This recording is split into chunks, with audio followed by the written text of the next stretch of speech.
Dernier rendez-vous de cette semaine pour les faits marquants l'actualité, mais vue par les canards dans le parution. André Salano, au rendez-vous. André Salano, bonjour. Bonjour, Joël Etonji. En vendredi, l'actualité, comment elle se présente? Écoutez, Patrice Talon est le seul maître à bord. D'ailleurs, c'est lui uniquement qui dirige ou préside le Conseil des ministres. En son absence, la séance hebdomadaire ne se tient pas. D'ailleurs, le cas mercredi dernier a pu donc davantage susciter un peu l'analyse des canards ce matin, qui se pose de questions. Pourquoi, en l'absence du chef de l'État, aucun autre ministre du gouvernement ne peut donc présider le Conseil des ministres? On y revient dans un instant, Joël Etonji. Et puis on reste toujours sur le champ politique avec cette omerta entretenue depuis plus de 5 ans. À quand connaîtra-t-on aussi les salaires du président de la République, également celui des ministres de la République? C'est toujours le grand silence. Les journaux continuent aussi ce matin à s'interroger sur ce que gagnent notamment les membres du gouvernement et leurs chefs. Merci. On va donc y aller. On démarre exactement sur ces sujets où... Oui, nous démarrons avec Dynamisme Info qui nous parle donc du salaire ou des salaires du chef de l'État et notamment de chacun de ses ministres. La rupture va-t-elle continuer à en faire tout un mystère, s'interroge donc le journal ce matin. Le quotidien qui visiblement s'agace en tout cas tout petit peu sur cette omerta entretenue sur ce que gagne le chef de l'État par mois et notamment chacun de ses ministres. Marche contre la cherté des vivres ce samedi en principe annoncé à Parakou. Alors le journal qui dit vivement que l'initiative ne soit donc pas pouffée donc endormie. Voilà, on rappelle que la marche en principe projetée pour demain samedi n'aura donc plus lieu. Le maire, évidemment, qui a donc répondu à cette attente des différents manifestants. On aurait appris que des dispositions auraient donc été prises pour que les produits puissent donc baisser sur les marchés. En tout cas, pas de marche à Parakou, comme annoncé demain. Matin Libre reste toujours sur le plan politique, qui nous parle de non-tenue du Conseil des ministres. Sous la rupture, pas de délégation de pouvoir, nous dit le journal, avec les images de ces, disons, du ministre du plan chargé donc de la coordination de l'action gouvernementale, Abdoulaye Biotchane, également de la vice-présidente, voilà, Madame Mariam Talata Zimé, qui est donc la vice-présidente. Et pourtant, le Conseil des ministres n'a donc pas eu lieu mercredi dernier. On parle aussi des incarcérations des ex-régisseurs de la prison de Misrété. On connaît en fait les raisons. Voilà, Matin Libre qui nous dit que les raisons sont donc enfin dévoilées. On parle aussi de gavage traditionnel, voilà, de l'enfant, une pratique qui est donc dangereuse, nous dit par ailleurs le journal Matin Libre. Et la dépêche qui revient sur les conditions de détention du professeur Joël Aïvo. Bénin, justice arbitraire et cruelle, la détention de Joël Aïvo, c'est son avocat qui le dit, maître Ludovic Enebel, lui qui est d'ailleurs intervenu ce vendredi sur Radio France Internationale. Et puis audition programmée de Joël Aïvo, comme pour Ricky Amadougou, s'interroge donc le quotidien La Dépêche, le journal qui nous parle aussi de cette affaire de Sécuriport contre l'État béninois. Attention, retenez que la Cour suprême rejette le pourvoi formulé un peu plus, c'est-à-dire donne raison à la décision rendue donc par la Criette.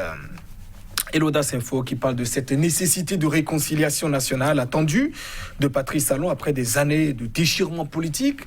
Le retour de Sébastien Javon serait donc une source d'espoir, nous dit donc le journal qui propose cette image du président d'honneur du parti USL en sa manchette et ces messages sur ces pancartes qui se laissent aussi dévoiler. Voilà, laisser les exilés rentrer pour évidemment assurer le développement du pays.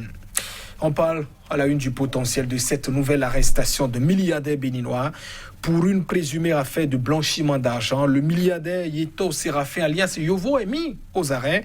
Le président directeur général de Sonimex, Sarl, est donc en garde à vue à la brigade économique et financière. Depuis mercredi, on apprend en principe qu'aujourd'hui, l'homme d'affaires, vendredi, sera donc présenté au procureur spécial de la Criette. Et pendant ce temps, le Soleil Bénin Info parle de ses attentes du chef de l'État, notamment sur la gestion financière des fonds engagés dans la course pour la qualification et échec notamment lamentable, dit le journal du Bénin, pour la prochaine CAN, Coupe d'Afrique des Nations. Patrice Talon veut voir clair, quoi savoir le journal, qui, en tout cas, précise que des têtes vont bientôt tomber. Et le matinal qui parle de cette affaire de Sécuriport.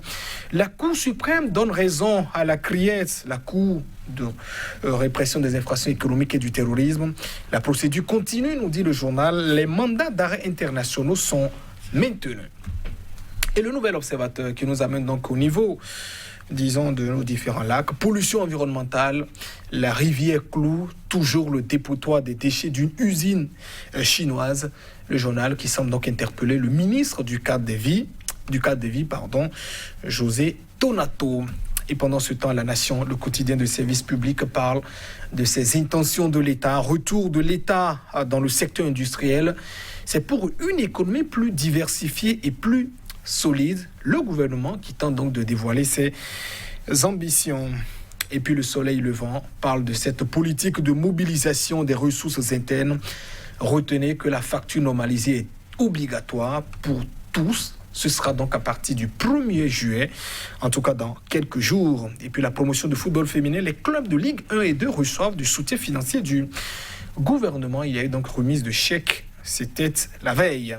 Et puis on boucle avec l'hebdomadaire catholique La Croix du Bénin, qui nous parle de 50 ans de relations diplomatiques entre le Bénin et le Saint-Siège, Rome, le Vatican. Une coopération fraternelle et prometteuse avec les images du souverain pontife, le pape François et le chef de l'État béninois, Patrice Talon.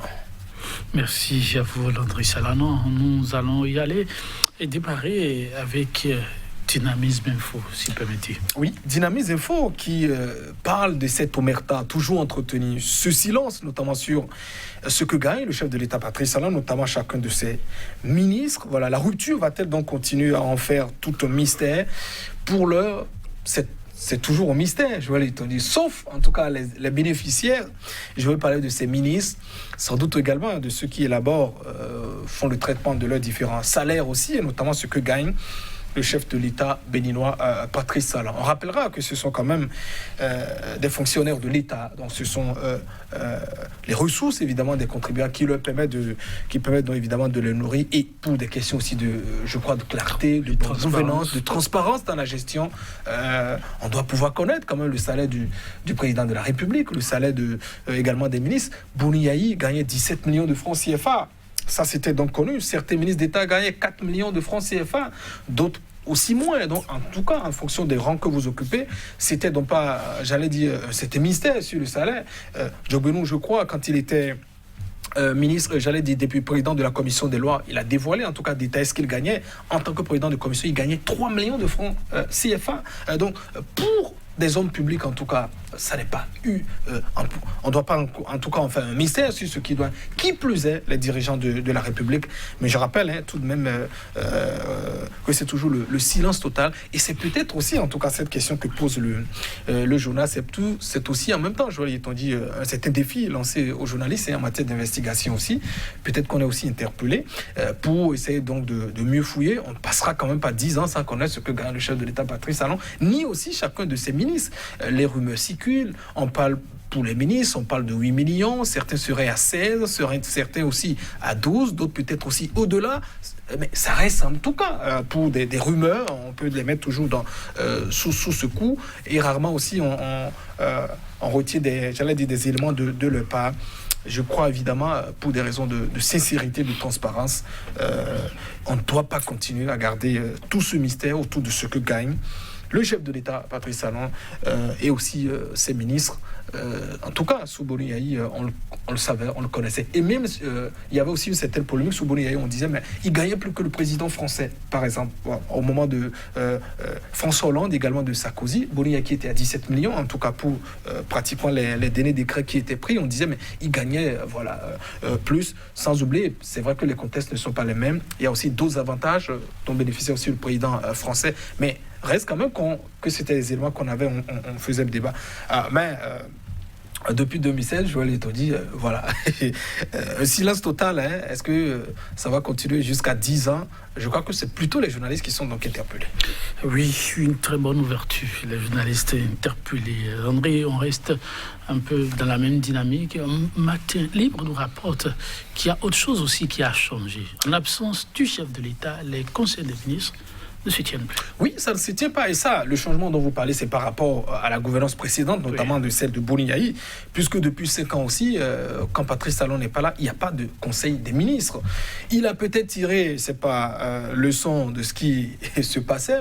N'oubliez pas, Boni Yayi s'était donc plaint qu'en son absence, Pascal Ireno Koupaki avait fait passer certains dossiers, tels que le PVI, en tout cas quand les gros dossiers étaient donc venus et que les scandales s'étaient donc révélés à la nation, c'était en son absence. On rappellera, c'est quand même lui le patron, même s'il y avait donc délégation de pouvoir, il n'a peut-être pas à se plaindre. Est-ce que c'est autant d'éléments qui auraient donc permis à Patrice Talon de verrouiller totalement la présidence du Conseil des ministres?